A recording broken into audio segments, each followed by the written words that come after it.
ఈరోజు గోదావరి నీళ్లు తుమ్మల నాగేశ్వరరావు గారి ఎలక్షన్ మీటింగ్లో మర్లపాడు సెంటర్లో కాంగ్రెస్ ప్రభుత్వం రావడంతోనే గోదావరి నీళ్లు తీసుకొచ్చి కాళ్ళు కడుక్కుంటున్నారని ఒక శపథం చేశారు. అదే పట్టుదలతో నిరంతర పోరాటం చేసి ముఖ్యమంత్రి రేవంత్ రెడ్డి గారితో, ఇరిగేషన్ మంత్రి ఉత్తమ్ కుమార్ రెడ్డి గారితో మాట్లాడి జిల్లా మంత్రుల సహకారంతో తుమ్మల గారు ఇవాళ గోదావరి నీళ్లు ఎంసూరు మండలం అన్ని చెరువులకు వచ్చేటట్టు చేస్తే ఈ గోదావరి నీళ్ళు ఈ చెరువులో ఎదవరికి చుక్క నీళ్ళు ఉండేవి కావు. అలాంటిది ఇలా ఇంకా 2 రోజుల్లో చెరువు నిండి అలుగెళ్ళింది. ఆ గొప్పతనం, ఆ క్రెడిట్ అంతా తుమ్మల నాగేశ్వరరావు గారిది. ఒక యుగ పురుషుడి దగ్గర రాజకీయ వానమాలను నేర్చుకొని ఉమ్మడి ఆంధ్రప్రదేశ్లో కూడా ఏ ఊరు పోయినా తుమ్మల గారి పేరు చెబుతున్నారు. ఖమ్మం జిల్లాలో పాలేరు నుంచి పాపికొండల వరకే చెట్టుని అడిగినా పుట్టిన అభివృద్ధి అంటే తుమ్మల నాగేశ్వరరావు గారు అని చెప్పే స్థాయికి తీసుకొచ్చారు.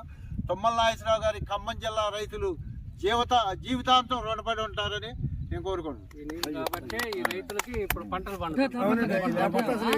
నీళ్లు రాబట్టే ఇప్పుడు రైతులకి పంటలు పండుతున్నాయి. ఇవాళ నెరవేరింది. ఈ టైంలో ఎంసూరు చెరువుకి నీళ్ళు గోదావరి నీళ్ళు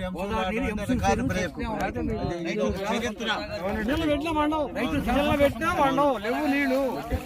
ఇవాళ నీళ్ళు లేవు. మా మాయ